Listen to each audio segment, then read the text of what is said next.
여러분들께 질문 하나 드리는 걸로 오늘도 설교를 좀 시작해 보도록 하겠습니다. 우리나라에서 신발을 신거나 또는 신발을 벗는 게 상대에 대한 예의에 벗어나는 일이 좀 있을까요? 신발을 벗었다라고 해서 이 사람 나한테 되게 무례하네, 또는 내 신발을 신었다라고 해서 이 사람 나한테 되게 무례하네, 이렇게 느껴지는 경우가 혹시 있나요? 아마도 우리나라에서는 이 신발을 신고 벗는 것이 이 청결에 관련된 부분만 있을 뿐, 신발을 신었다라고 해서 저 사람이 나를 무시한다거나 또는 나를 존경하지 않는다라고 생각한다거나, 신발을 벗었다라고 해서 이 사람이 내 앞에서 이렇게 예의를 다하고 있구나라고 생각하는 경우는 없는 것 같습니다. 이제 신발을 벗었냐 신었냐가 아니라 어떤 신발을 신었냐가 좀 문제가 되는 경우는 있겠죠. 아마 사람들이 신발을 벗고 거리를 돌아다닌다면 우리나라 사람들은 보통 어떻게 생각할까요? 좀 어딘가 도움이 필요하신 분이신가 보다 아마 생각을 하게 될 것 같습니다. 성경에서는 좀 어떨까요? 성경에서 이 신발을 벗거나 신는 거는 신분과 좀 관련된 문제였습니다. 비유이기는 하지만 예수님께서 하신 탕자 비유를 한번 우리가 좀 생각해 보죠. 이 둘째 아들이 집을 나갔다가 돌아왔을 때 그 둘째 아들은 아버지에게 지금부터는 아버지의 아들이라 일컬음을 감당하지 못하겠다라고 하자, 그 아버지께서는 너는 여전히 내 아들이다라고 하는 의미로 가장 먼저 해줬던 일이 무엇일까요? 신을 신겨주는 것이었습니다. 이 신을 신겨줬다라고 하는 말은 그 전까지는 신을 벗고 있었다라는 말이죠. 그가 왜 신을 벗고 있었느냐?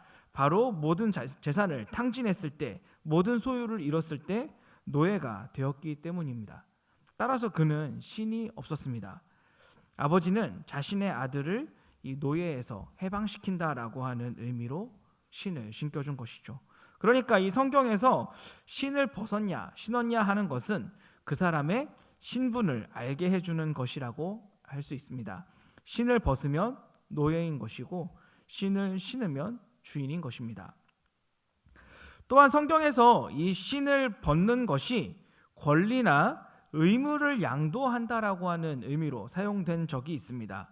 바로 이 룻기를 보면은 이 나오미의 남편 엘리멜렉의 기업을 무르기 위해서 이 보아스가 기업 물을 자를 찾아갑니다. 그리고 이러이러하니까 네가 엘리멜렉의 기업을 물어라 라고 하니까 그 기업 물을 자가 자신의 기업 물을 의미를 포기하고 보아스에게 그 의무를 양도한다라고 하는 의미에서 자신의 신을 벗어서 보아스에게 주는 장면이 나옵니다.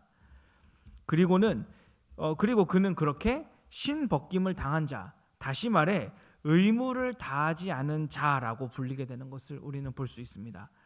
이렇게 성경에서는 신을 벗는 것은 신분을 말하거나 또는 권리나 의무를 양도한다라고 하는 의미를 가지고 있는 것이죠. 그렇다면 오늘 본문은 우리는 어떻게 해석을 할 수 있을까요? 오늘 본문은 모세가 하나님을 처음으로 만나는 장면입니다. 모세는 여느 때와 마찬가지로 장인의 양떼를 돌보면서 서쪽으로 이동해서 이곳 호렙산에 왔습니다. 그런데 그렇게 자주 왔던 이 호렙산에서 모세는 지금까지 본 적이 없었던 아주 이상한 광경을 보게 된 것이죠. 바로 불이 타오르는 떨기나무를 본 것입니다.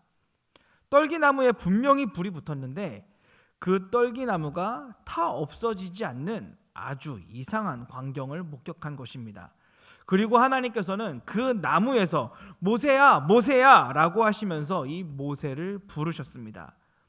그러자 모세는 내가 여기 있나이다 라고 응답했고, 또 하나님께서는 그런 모세에게 네가 선 곳은 거룩한 땅이니 내 발에서 신을 벗으라 라고 말씀하셨습니다. 하나님께서는 모세에게 왜 신을 벗으라고 하셨을까요? 아마 우리는 여러 가지 이유를 좀 생각해 볼 수 있을 것 같습니다. 하나님은 거룩하시고 또 지금 모세가 선 땅은 거룩한 장소니까 그 거룩한 곳에 감히 그 온갖 더러운 것들이 묻어 있는 그 신을 신고 있을 수가 없으니까 하나님께서는 모세에게 정결할 것을 요구하시기 위해서 벗으라 라고 하셨다고 생각할 수도 있고, 또 이제부터는 모세 너는 하나님의 종이다, 하나님의 일을 하는 하나님의 종이기 때문에 너는 이제부터 내 백성을 구원하기 위해 일하는 내 종이 될 것이다 라고 하는 의미에서 하나님께서는 모세에게 신을 벗게 했다라고 생각할 수도 있고, 또는 특정 종교인들이 예배를 드릴 때 신을 벗고 예배를 드리는 것처럼 하나님께서는 모세에게 이제부터 너는 나를 예배하는 사람이다 라고 하기 위해서 그런 의미로 신을 벗으라고 하셨다고 생각할 수도 있습니다. 하지만 하나님께서 모세에게 신을 벗으라고 하신 이유가 정결함 때문인지, 이제는 그의 신분이 바뀌었기 때문인지, 아니면 예배를 위한 것인지, 그 무엇이 되었든지 간에 확실한 것은 하나님 앞에 서는 사람은 어떤 특정한 자세를 취하기 마련이다라는 것입니다. 하나님 앞에 서는 사람의 그 어떤 특정한 자세를 나타낸다라는 것이죠. 정결하기 위해서 신을 벗든, 하나님은 주인이고 나는 하나님의 백성이라고 하는 의미에서 신을 벗든, 하나님 앞에 경건한 모습을 갖추기 위해서 신을 벗든, 그 모든 것들이 다 하나님 앞에 섰을 때 이루어지는 모습이다라는 것입니다. 다시 말해 하나님 앞에 서면 무언가 기존과는 다른 행동의 변화가 있어야 한다라는 것이죠. 이렇게 하나님 앞에 종으로 서는 것도 중요하고, 하나님 앞에서 경건한 모습으로 예배를 드리는 것도 중요하고, 정결함을 유지하고 또 지키는 것도 참 중요하다라고 할 수 있습니다. 하지만 이렇게 우리가 하나님 앞에서 어떤 자세를 취해야 하는지를 고민하는 것만큼이나 우리에게 중요한 것이 있다면 바로 어디에서 신을 벗어야 하는가의 문제입니다. 그리고 저는 오늘 왜 모세가 신을 벗었냐의 이유를 밝히기보다는 과연 어디에서 신을 벗어야 하는가의 문제를 조금 나누어 보려고 합니다. 과연 우리가 어디에서 신을 벗어야 할까요?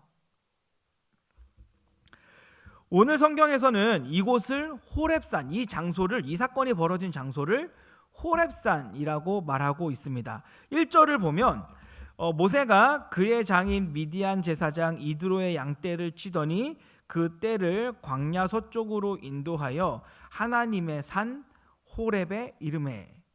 오늘 본문은 이 호렙산을 그냥 산이 호렙산이라고 하지 않고 하나님의 산 호렙이라고 말하고 있습니다. 왜 출애굽기를 기록한 모세는 이 산을 하나님의 산이라고 말하고 있을까요? 앞서 말씀드렸던 것처럼 이 산에서는 여러 가지 사건이 있었기 때문에, 아니면 이 산에서는 어떤 영험한 기운이 있어서, 아니면 하나님이 이곳에만 계시기 때문에 하나님의 산이라고 하는 것일까요? 그렇지 않습니다. 이곳이 하나님의 산인 이유는 이 산이 특별해서가 아니라 하나님께서 찾아오셨기 때문입니다. 무슨 말이냐면 모세는 오늘 이 장소에 우연히 오게 되거나 길을 잃어서 방황하던 중에 오게 된 것이 아니다라는 것이죠. 모세는 양떼를 치면서 항상 다녔던 곳이 바로 이곳 호렙산입니다. 그에게는 직장과도 같은 장소가 이 호렙산이다라는 말이죠. 어쩌면 모세는 오늘의 이 떨기나무 앞을 40년 동안 수십 번, 수백 번을 지나다녔을 것이고, 또한 지금 있는 이 땅을 수십 번, 수백 번을 지났을 것입니다. 그러나 그는 그곳을 지날 때마다, 그 땅을 밟을 때마다 단 한 번도 신을 벗었던 적이 없습니다. 왜냐하면 모세는 오늘 이전까지는 이곳이 그저 양떼를 돌보는 곳이었기 때문에 그렇습니다.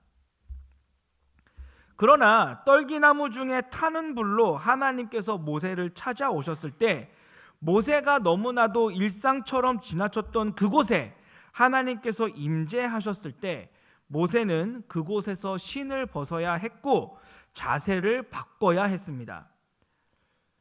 오늘 이전까지는 그저 자신이 양을 돌보던 장소였지만 이제 이곳은 하나님께서 찾아오셨기 때문에 신을 벗어야 하는 곳이 되었다라는 말이죠. 성경이 있으신 분들은 오늘 본문 5절 말씀을 좀 함께 읽어봤으면 좋겠습니다. 출애굽기 3장 5절입니다. 함께 읽어보겠습니다. 시작. 하나님이 이르시되 이리로 가까이 오지 말라. 내가 선 곳은 거룩한 땅이니 내 발에서 신을 벗으라. 이 말씀과 똑같이 하나님께서는 다른 곳에서 그리고 다른 장소에서 다른 사람에게 말씀하신 적이 있습니다. 어디에서 누구에게 이 말씀을 똑같이 하셨을까요? 우리 성경을 좀 빠르게 한번 찾아보겠습니다. 여호수아 5장 15절입니다. 여호수아 5장 15절을 우리 좀 빠르게 찾아봐서 같이 읽어보죠.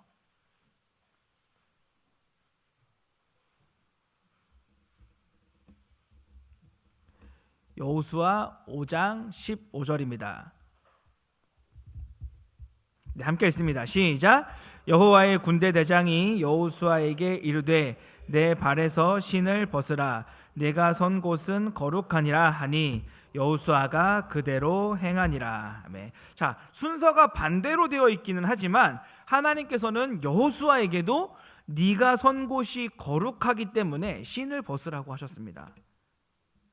하나님께서 여호수아에게 신을 벗으라고 하신 곳은 호렙산이 아니라 여리고라는 장소입니다. 그리고 이 여리고는 가나안 땅, 그러니까 가나안 사람들이 우상을 섬기며 사는 곳이다라는 것이죠. 이곳은 호렙산처럼 여러 사건이 있거나 영험한 기운이 있는 그런 곳이 아닙니다. 하지만 하나님께서는 이곳에도 찾아오셨고 그리고 여리고 정복을 앞두고 있는 여호수아를 만나 주셨습니다.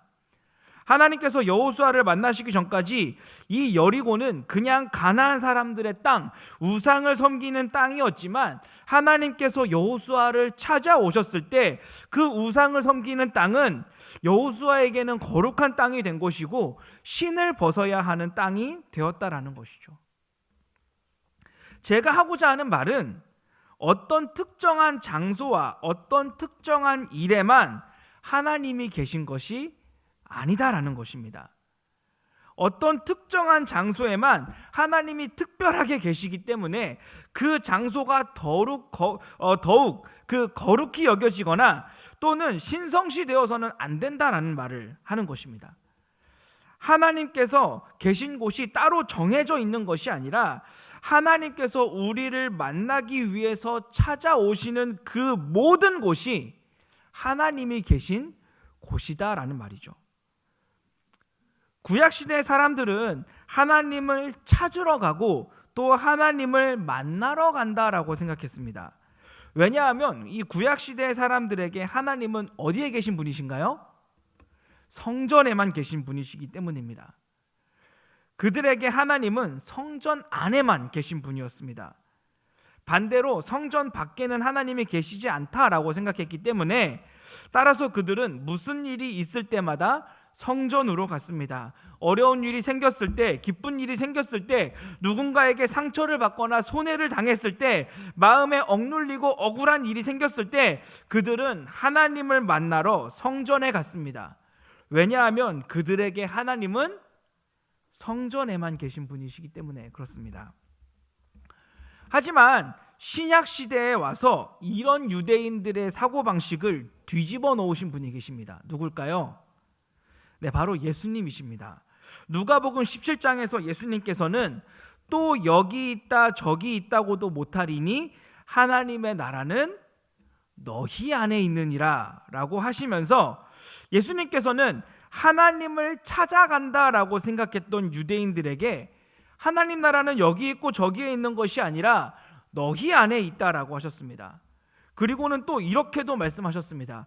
요한복음 2장에서 예수님께서는 너희가 이 성전을 헐라 내가 사흘 동안에 일으키리라 라고 하시면서 하나님은 성전에 계시다라고 생각해서 때마다 찾아갔던 유대인들을 향해 예수님께서는 너희가 이 성전을 헐어버리라고, 내가 이 성전을 3일 만에 일으키겠다라고 말씀하셨습니다. 이 말을 들은 유대인들은 예수님의 그 말을 매우 불경스럽게 느꼈습니다. 왜냐하면 그들에게 성전은 하나님께서 계신 곳인데, 하나님의 집과도 같은 곳인데 그 하나님의 집을 허물어버리라고 하니까, 거기다가 그런 성전을 자신의 손으로 3일 만에 짓겠다라고 했기 때문입니다. 그런 예수님의 말을 유대인들은 매우 불경스럽게 느꼈고 예수님의 이 말씀을 신성모독으로 생각하고 그때부터 예수님을 죄인으로 생각해서 고발할 이유를 찾기 시작한 것이죠.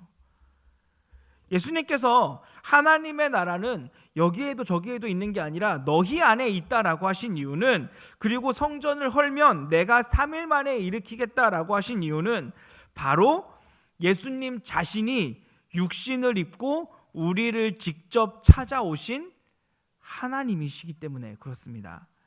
또한 예수 그리스도를 믿어서 마음의 주인으로 모신 사람들에게 성령을 통하여서 우리 마음속에 찾아오셔서 우리 각 사람의 마음을 하나님이 계신 곳, 바로 성전으로 삼아주시고 우리와 함께 하심으로 지금까지 성전을 통해 계시하던 일을 이루셨기 때문입니다. 그런 의미에서 우리 예수님이 바로 성전의 완성이라고 할 수 있는 것이죠. 성전에 거하시면서 자기 백성을 찾아오셔서 함께 하셨던 하나님께서는 이제 임마누엘 그 자체이신 예수님을 통해 우리 안에 계심으로 성전을 완성해 주신 것입니다. 이제는 우리 사람이 하나님을 만나기 위해서 어떤 특정한 장소로 찾아가는 것이 아니라 하나님께서 직접 우리를 찾아오심으로 인하여 이제는 예수 그리스도를 믿는 우리 각자 안에 하나님이 거하시고 또 우리가 가는 곳마다 하나님의 성전이 되게 하셨다라는 것이죠.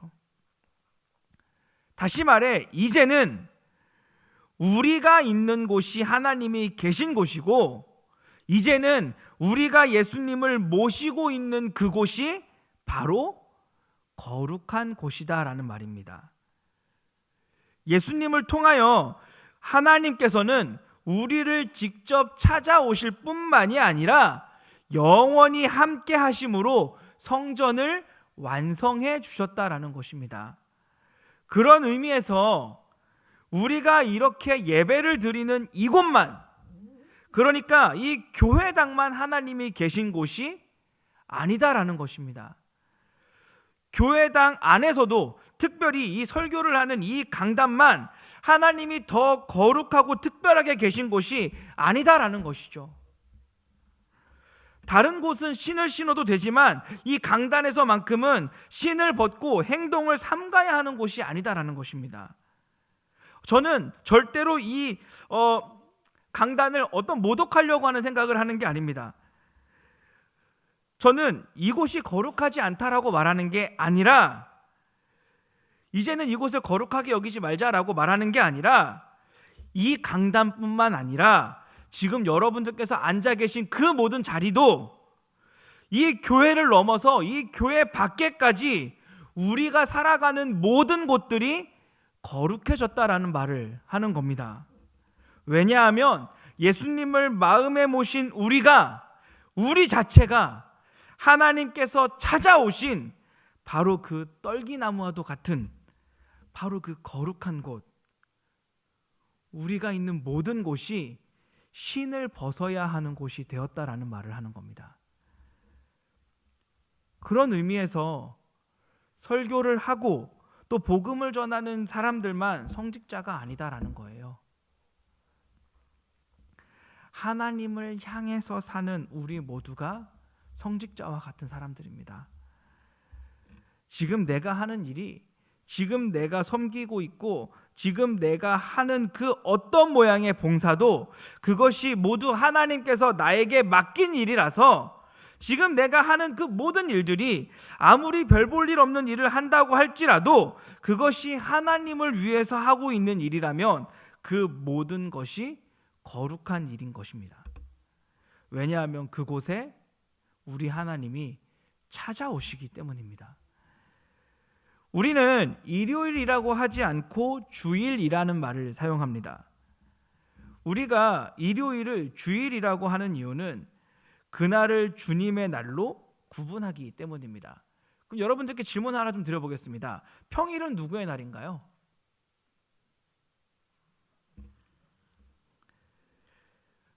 주일은 하나님의 날이면 평일은 뭐 하루 정도는 우리가 가져도 되지 않겠습니까? 우리가 주일이라고 구분하는 이유는 이날만 주님의 날이 아니라 이날만 거룩한 날이 아니라 우리의 모든 날을 주님의 날로 살겠다라고 하는 뜻으로 신앙 고백의 표현으로 주일이라고 부르는 것이죠.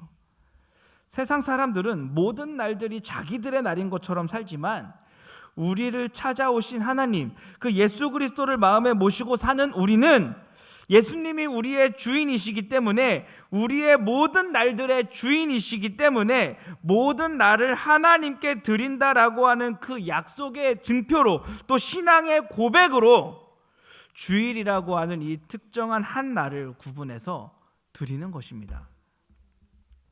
우리의 모든 날 그리고 우리가 살아가는 모든 시간, 이 예배의 시간뿐만 아니라 이제 돌아가서 그 가정에서 쉬는 그 시간도, 그리고 우리가 내일부터 만나게 될 그 모든 일상의 시간에서도, 그리고 가정에서 만나는 그 모든 가족들도, 그리고 회사에서 또 일을 하면서 만나게 될 그 모든 거래처의 그 직원들이든 그 모든 사람들이든 그 모든 장소와 사람들 속에서도 우리가 길거리에서 우연히 지나치게 될 그 또는 간단하게 물건을 사게 되는 마트의 그 사장님과의 그 만남의 시간까지 그 모든 시간, 그 모든 장소, 그 모든 사람들이 거룩한 곳이다라는 것입니다. 왜냐하면 그 모든 곳에 우리 하나님은 우리와 동행하시고 우리를 찾아오시고 우리와 함께하고 계시기 때문입니다. 하나님께서는 모세를 찾아오시고 그곳은 거룩한 곳이기 때문에 신을 벗으라고 하셨습니다. 그 말이 정결을 의미하는 말이던 종이 되었다라는 것을 의미하는 말이던 예배를 하라는 말이던 하나님께서 찾아오신 곳이라면, 하나님께서 계신 곳이라면 우린 그 앞에서 신을 벗어야 합니다. 예수 그리스도를 마음의 주인으로 영접하고 예수 그리스도를 모시고 사는 성전이 된 우리는 하나님께서는 교회만 계셔서 잠깐 뵙고 가는 그런 삶이 아니라 내가 가는 모든 곳에 하나님이 함께하고 계시기 때문에 내가 밟는 그 모든 곳이 하나님께서 나를 만나시기 위해 직접 찾아오신 땅이기 때문에 우리는 그 앞에서 신을 벗으며 살아야 한다라는 것이죠. 그러나 우리가 자주 하는 실수가 있다면 바로 앞선 그 유대인들과 같은 생각을 가지고 살아간다라는 것입니다. 바로 이 교회 안에서만 하나님이 계시고 교회 밖에는 하나님이 계시지 않는 것처럼 생각하고 살아간다라는 거예요. 그러니까 교회 안에서의 삶과 교회 밖에서의 삶이 서로 다를 수밖에 없는 것입니다. 교회에서 하나님 앞에 선 것처럼 산다면 교회 밖에서도 하나님이 계셔서 하나님 앞에서 선 것처럼 살아야 하는데, 우린 마치 교회 안에만 하나님이 계신 것처럼 생각해서 교회 안에서만 하나님 앞에 선 것처럼 살고 교회 밖에서는 하나님께서 계시지 않은 것처럼 하나님을 의식하지 않고 살아간다라는 것이죠. 저는 우리 이런 기독교인들의 그 모습을 처음에는 위선과 같다라고 생각했습니다. 교회에서만 친절하고 섬기다가 교회 밖에서 나가서는 무례하고 사람들 위해 군림하려고 하는 그 모습을 저는 위선이라고 생각했습니다. 하지만 오늘의 이 설교를 준비하면서 그 모습은 위선이 아니라 거룩에 대한 오해겠다라고 답을 내렸습니다. 무슨 말이냐면 위선이라고 한다면 원래는 아닌데 다른 한쪽에서 거짓된 삶을 살아야 하는 것인데, 그래서 원래는 무례하고 군림하던 사람이 교회에 와서는 아닌 척, 그래서 친절한 척, 섬기는 척을 하면 그 척하는 모습들이 분명히 불편하고 어색해야 하는데 우린 그렇지 않다라는 거예요. 교회에서는 아무렇지도 않게 정말로 진심으로 친절하고 진심으로 섬기다가도 세상에 나가서는 아무렇지도 않게 무례하고 아무렇지도 않게 불편함 없이 군림하며 산다라는 것입니다. 그러니까 이것은 위선의 문제가 아니다라는 거죠. 이것은 거룩을 오해하고 있기 때문에 나타나는 문제다라는 것입니다. 금요일에 우리 담임 목사님께서 말씀하신 것처럼 하나님밖에 모르는 삶, 하나님으로만 가득한 삶 자체가 거룩인데, 이 거룩을 특정한 종교 행위 그리고 특정한 장소로만 가둬서 이렇게 예배를 드리고 찬양하고 기도하는 것으로만 거룩을 생각하기 때문에 그런 이중적인 모습이 나타난다라는 것이죠. 거룩한 삶을 교회에서만 할 수 있는 것들로 모습으로만 생각을 하고 거룩한 삶을 특정 종교 행위들로만 생각하기 때문에 가정에서는 어떻게 거룩한 삶을 살아야 하는지, 직장에서는 어떻게 거룩한 삶을 살아야 하는지 우리는 말하지 않고 그렇게 이중적인 삶을 살아도 우린 그 어떤 불편함이나 그 어떤 문제도 느끼지 못한다라는 것입니다. 예수님께서는 마태복음 25장에서 이렇게 말씀하셨습니다. 임금이 대답하여 이르시되 내가 진실로 너희에게 이르노니 너희가 여기 내 형제 중에 지극히 작은 자 하나에게 한 것이 곧 내게 한 것이니라 하시고, 예수님께서는 양과 염소 비유 중에 이 구원받은 성도들을 향해 너희는 내가 줄일 때에 먹을 것을 주었고 목마를 때 마시게 하였고 나그네 되었을 때 영접하였고 헐벗었을 때 옷을 입혔고 병들었을 때 돌보았고 옥에 갇혔을 때 와서 보았다라고 하셨습니다. 그러자 구원받은 성도들은 우리가 언제 그렇게 했습니까? 라고 물었고 우린 그런 적이 없습니다 라고 하자 예수님께서는 내 형제 중에 지극히 작은 자 하나에게 한 것이 곧 내게 한 것이다 라고 하셨습니다. 성전 안에서만이 아니라 일상에서 만나는 지극히 작은 자 하나까지 마치 하나님께 하듯이 대해야 한다라고 말씀해 주신 것이죠. 따라서 신을 벗는 것이 무슨 의미인가도 중요하지만 그보다 더 중요한 것은 도대체 우리가 언제 신을 벗어야 하는가? 바로 우리는 우리가 사는 모든 곳에서 모든 시간에 모든 만남 속에서 하나님을 대하듯 신을 벗어야 한다라는 것입니다. 성경 인물 중에 하나님을 가장 자주 대면하고 하나님과 가장 많은 대화를 한 사람은 아마도 모세라고 할 수 있을 것 같아요. 그런 모세를 향해 아론과 미리암이 대적하며 말하기를 하나님께서 모세와만 말씀하셨느냐고 우리와도 말씀하지 않으셨느냐며 모세를 대적했습니다. 그러자 하나님께서는 그런 아론과 미리암을 향해 이 사람 모세는 온유함이 지면의 모든 사람보다 더한 사람이다 라고, 그는 내 온 집에 충성한 사람이라서 내가 대면하여 명백히 말하고 또 하나님의 형상을 보는 사람이라고 말씀하셨습니다. 여러분, 모세가 언제 하나님과 대면하고 언제 하나님의 형상을 봤습니까? 호렙산에서 봤나요? 떨기나무 앞에서 봤나요? 아닙니다. 그것은 시작에 불과했습니다. 모세는 매 시간, 매 순간 자신을 찾아오신 하나님 앞에서 산 사람입니다. 신을 벗지 않았지만 그는 광야 40년 기간 내내 누구를 만나든지 어떤 사람을 만나든 어떤 어려움을 당하든지 자신을 찾아오신 하나님을 대면한 것처럼 어떤 사람을 만나는 것에 있어서 그 사람과 함께 찾아오신 하나님의 형상을 마주하듯이 살았던 사람입니다. 그는 신을 벗지 않았지만 항상 신을 벗은 자세로 하나님 앞에 선 자세로 살았던 사람이었다라는 것이죠. 여러분들에게 질문 하나만 더 해볼게요. 물 위를 걷게 해달라고 하는 믿음과 마른 땅을 걷게 해달라고 하는 믿음 중 하나님께서 여러분들에게 선물을 주신다면 여러분들은 어떤 선물을 구하시겠습니까? 말이 길어서 좀 잊어버리셨죠? 다시 질문 드릴게요. 물 위를 걷게 해달라고 하는 믿음과 마른 땅을 걷게 해달라고 하는 믿음 중에 여러분들에게 선물로 주신다면, 하나님께서 선물로 주신다면 어떤 믿음을 선택하시겠습니까? 아마도 대부분의 분들은 물 위를 걸을 수 있는 믿음을 달라고 하실 것 같아요.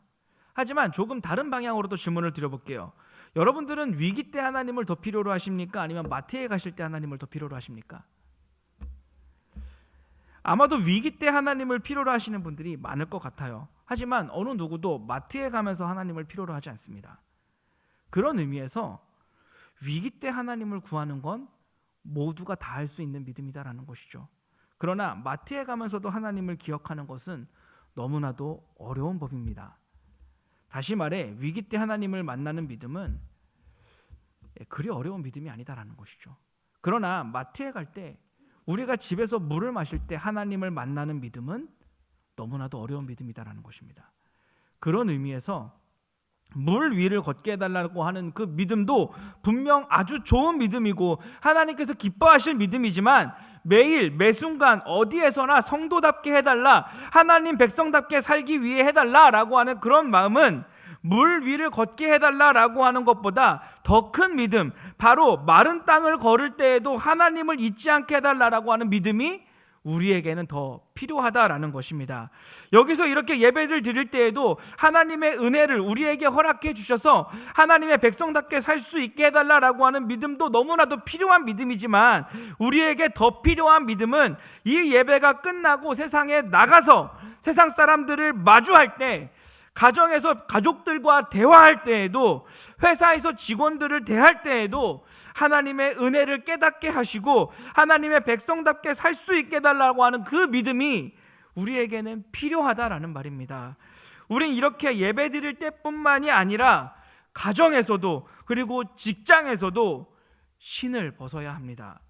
우린 모든 곳에서 우리를 찾아오신 신을 벗어야 하는 것입니다. 우리를 찾아오신 하나님 앞에서 신을 벗어야 하는 것입니다. 설교를 하고 봉사를 해서 우리가 거룩해지는 것이 아닙니다. 직분이 어떠하고 또 직분 때문에 우리가 더 거룩해지는 것이 아니라, 예수 그리스도를 믿고 예수 그리스도를 마음에 모시고 하나님이신 예수 그리스도와 동행하기 때문에 우리는 거룩한 것입니다.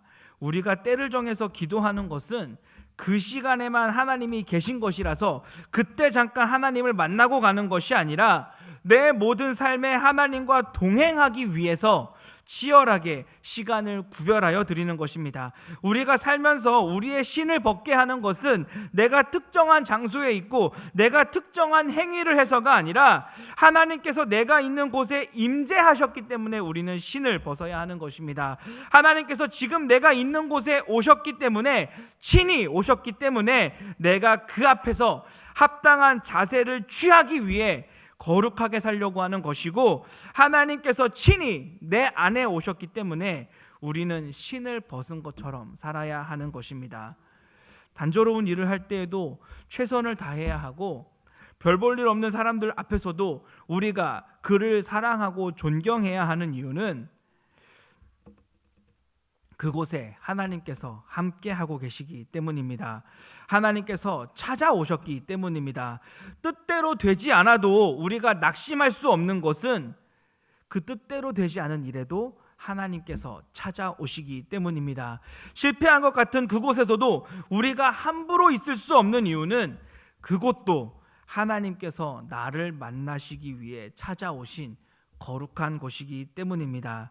사랑하는 성도 여러분, 지금 우리가 예배를 드리는 이곳에서 하나님의 그 신을 벗으라고 하는 우리 하나님의 음성을 들으시기를 바랍니다.